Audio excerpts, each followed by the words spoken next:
Good day everybody, my name is Awesomecrunch and welcome back to another video of the new voice logs. Now, most recent video I did was of the Aurora voice logs. If you haven't watched that yet, I would definitely recommend doing that. The link will be in the description and there may also be a card on the screen that you can click. So, this one is of the Degasi survivors, so that's Paul Torgal, Bart Torgal and Margaret Mader. And basically it's their journey from crashing to dying. And it's really, really good. The voice acting is absolutely stellar. It's fantastic. So I recommend you sit back, have a relax, close your eyes, and listen. You don't have to close your eyes, it's probably quite a bit weird, actually. I thought it might get claustrophobic living underwater. Father feels it is. He'd tell me it was childish, but I stare out the window and sometimes I think how lucky I am to see this world up close. Back on the island, I wouldn't have believed the creatures that live down here. The fish, they glow. There's one that's 90% eyeball. Snakes twice the length of a habitat compartment. Certainly, it's not all friendly. Most of the plant life is toxic. Learned that the hard way. But I've managed to coax some marble melons into growing indoors. And when they don't cover our dietary needs, well, we eat the fish themselves. It's a bit gross, but there's nothing they wouldn't do. I've been attempting to document my findings. Father approves. He says understanding is power, that the more we know about this planet, the more we can use it to our advantage. I'm just doing it because it's fun. It's not easy without proper equipment and network access, but the old-fashioned way, observing, taking notes, testing theories, shows me the world in a way a spectroscopic analysis never could. Lately I've been watching the crab snakes.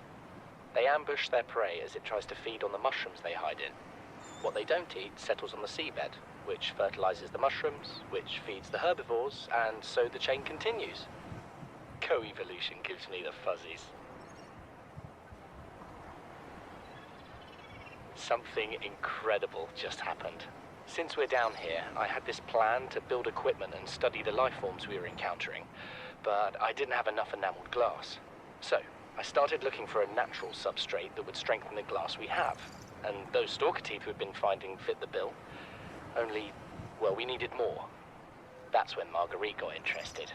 She actually listened to me, more than I can say for Father, and I worked up the courage to talk about my more tentative theories. When I told her they were attracted to metal deposits, that their teeth get dislodged when they pick them up, her eyes narrowed and she dashed out of the room. 3 hours later, she came back, her pack loaded down with stalker teeth. I asked her about it. She shrugged and said my theories were good. Said she had the meeting out of the palm of her hand. I think she meant it literally. She is incredible. She went out to the kelp forest armed with just a heat blade and went fin to fin with a pack of stalkers. On the one hand, that is the coolest thing I have ever heard. On the other, well, I hope the stalkers didn't come off worse than Marguerite did. She had a huge gash on her forearm. I don't think things went as smoothly as she made out. What's the point in surviving here if we have to kill everything that makes it so wonderful? I wish I knew more about these animals, but Father won't let me leave the habitat. Maybe with all this glass, we could build a containment unit and get up close to them. This is the first time I've seen sunlight in months. After all that time in the deep, I'd been dreaming of it. Now that I'm back here, I'm finding it hard to enjoy alone. Father was right. We should never have left this place. We shouldn't have gone so deep. They do not want us down there. Despite my best efforts, ill health is taking hold of me. The visions are getting worse. Marguerite and Father are now part of the ecosystem of this incredible planet. It's reassuring to know that when I go, I'll join them. Until then, well, there's always the view. This island is a godsend. Look out of the window. No predators, fresh food. No building materials, nothing left of the ship. And your kid says we're gonna starve without more grow beds. Speak up, kid. It's true, Father. The natural growth rates are too slow to keep supporting us. All I'm saying is Ocean's got us surrounded. No use hiding. Sooner or later, we'll get our feet wet. The rest of your life may have been a fight, Maida, but I've made my decision. You want to forfeit your emergency pay to take a swim? Go ahead. Believe me, I'm thinking on it. Son, I said wait for the storm to pass. Your life's more valuable to me than a plant patch. You stopped being in charge when the ship you were captaining sunk. I'll stop being in charge when you take charge of yourself. Say, Chief. Chief, What? do you know how to drain those grow beds of 40 tons of stormwater? Or how to conjure food from the air? I know how to prioritize. I'm just saying, if that's so, what's your boy's life worth to you today? If tomorrow you're gonna be so hungry you start wondering what he tastes like. Let him go deal with the plants. Son, go deal with the plants. Interfere with my family again, and when rescue arrives, I will leave you here. Do you understand me? No rescue coming, Chief. Not in time. And no staying here neither. This rain keeps falling, sooner or later this place will be buried. Only choice we got is whether to get buried with it. You see, Chief, you brought us to this sodden planet. Told us we'd see a lush payday. Now what do we got some 6 weeks later? A dead crew, a habitat that's half buried, food washed away. I suppose the executive decisions would be better left to someone with your extensive experience of hitting people in the face. I know enough not to take unscheduled detours to uncharted planets. That's something you don't want to learn the hard way. Easy to judge a decision in hindsight. Harder to come up with a plan of your own. Got one already. We take what we can carry and hunker down in a cave somewhere. I scouted a site, a couple 100 meters deep, lots of metal deposits. How do you imagine we'd live? With ready access to building materials, like damn queens, a couple of water filters, a bioreactor, fresh fish. But Chief, we'll eat seaweed salad and drink our own piss if that's what it takes. All that matters is, do you got something better? Send the coordinates to my PDA. I'll review your proposal. What is that thing? I don't know. I found it outside in the sand. Part of another ship? None I've ever seen. It's not even scratched. Don't fool around with it. It might be worth something. Stand down, Chief. If it were gonna crumble to dust, it would have done so when I picked it up. It's glowing. We're not the first people to come to this planet. People. Maybe. Could be aliens. Could be the damn sea monsters for all we know.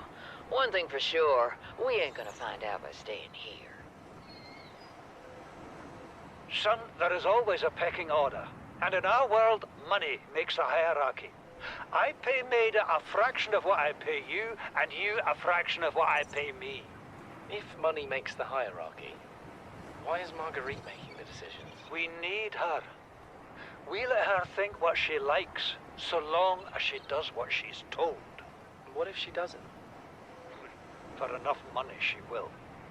People always do. We're already 200 meters below sea level. You want to go deeper? Look around us, Chief. Water leaking through the hull, water outside the hatch. We're drowning real slow.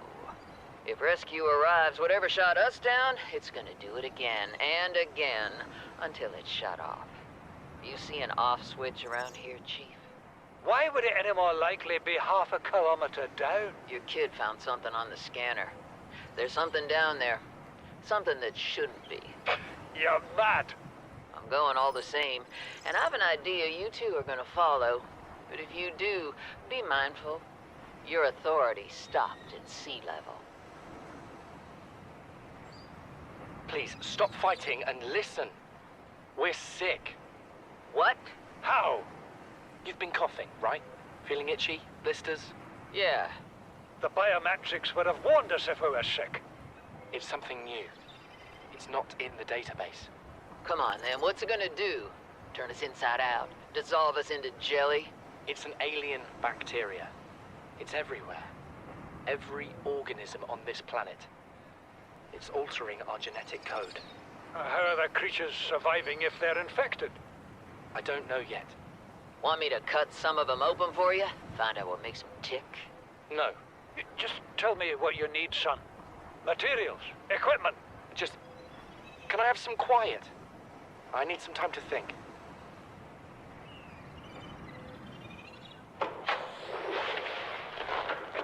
Margaret, Maida has boarded the habitat. What are you so happy about, Maida? Say, kid, I brought you something. Is that a Leviathan outside? Towed it home on the back of the sub. You killed that thing? It's still breathing. I was about to finish the job, but I can stay and chat if you'd like. No? Then make yourself useful and pass me that hardened blade. Are you out of your mind? You brought that thing here? What if it's not as dead as it looks? What if others come? You prefer it got curious and came of its own accord, or got messed up and dragged here? When we get off this planet, I am going to drag you through every court in the damn Federation. I have had it with you, risking our lives. Oh, stow it, Chief. The kid can't kill this disease without fish to study. I'm just bringing him home. What? Tell her. Tell her I'm right. You're both wrong. Marguerite, I can't find out how they resist the bacteria if you slaughter them all. It ain't always they oblige in coming in alive. He means you're being reckless. Father, the outcome's no better if we hole up in here and don't go outside. That we have to find a middle way. There is no compromise.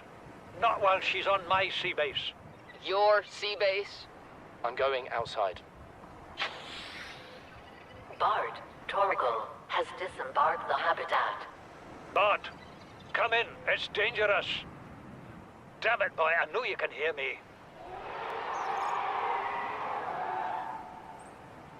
Chief. Chief, get off the radio and put on your helmet. What? Brace!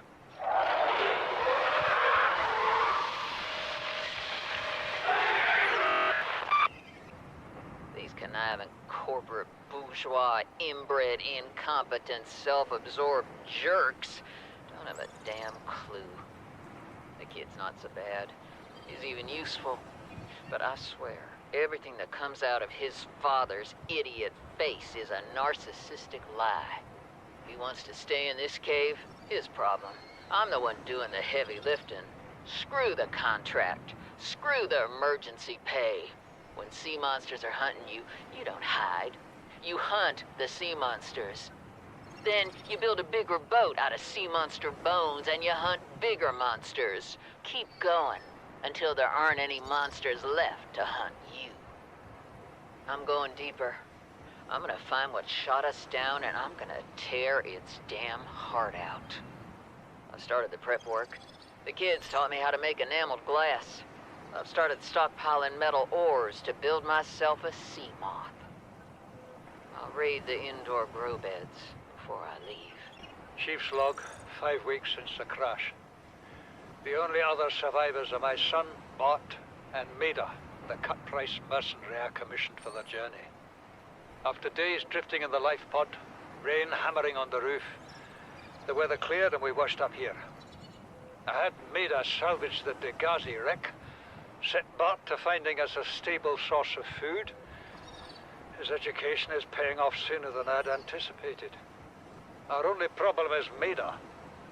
She says the weather's going to turn. I say she's finding excuses to risk our lives. I imagine she's not gonna weaken her life without a physical altercation, and she's itching for a fight. In every judgment she makes, things go from bad to worse. If she had my experience, she'd have more faith. Humans have spent millennia specializing in how to shackle nature to our will. This planet won't cause us any new problems. My one task now is to keep us alive, as comfortably as possible, until the insurance company arranges rescue. In this part of space, that could be months, or even years. You know what Maida told me today? She wants to build a habitat 500 meters below sea level, more than a kilometer northeast of here. And she needs Bart and I to do it. She's got it into her head that she can save us if she just acts recklessly enough. But I've hauled Star Wars to Neptune, Plasteel to the Federation. This family operates 9 different mining colonies across the Ariadne Arm. Maida thinks she's better suited to lead. Her contract still says otherwise. But I just cannot damn well tell whether it's the stupidest idea I ever heard, or my only hope. I turned 80 years old last week. I thought I had another 80 in me, but marooned on this planet, there's no swapping out of my liver when the old one fails. Here, I'm mortal. And Maida is useful. So, it's my responsibility to make a decision. Return to the island and hope whatever knocked the Degasi out of the sky won't do the same to the rescue ship. Or take us deeper in search of answers. And all the while be hoping old age gets me before the sea monsters do. I'll give Maida just one thing. She was right about these caves. There's enough lithium there to fabricate 100 tons of plasteel. Enough for a damn fleet of Cyclops submarines. There was nothing anyone could have done to avoid crashing here. But I was right to order the detour. If we get off this planet, they'll be talking about the Torgal share price on the other side of the Federation. Came out of nowhere. An alien kraken, bigger than a Cyclops. Tore a hole clear through the reinforced hull. I barely got my breather in time. I told her. I said others would come. The rupture threw me clear of the habitat, and the monster turned and bore down on me. And just as its tentacles came within reach, Maida appeared out of nowhere. She had a sea glide in one hand, a jagged piece of scrap metal in the other. She meant to butcher that beast or die trying. The last I saw her, she had the metal lodged in its neck as the monster did its best to shake her, contorting off into the darkness. I'm certain she got her wish, one way or another. Then I thought I saw a light deep below me. I hoped maybe Bart had swum clear. I followed it. Now I wonder whether I saw anything at all. Our oxygen is low. The habitat is gone. I can't see the sky. Something surely has the scent of my blood.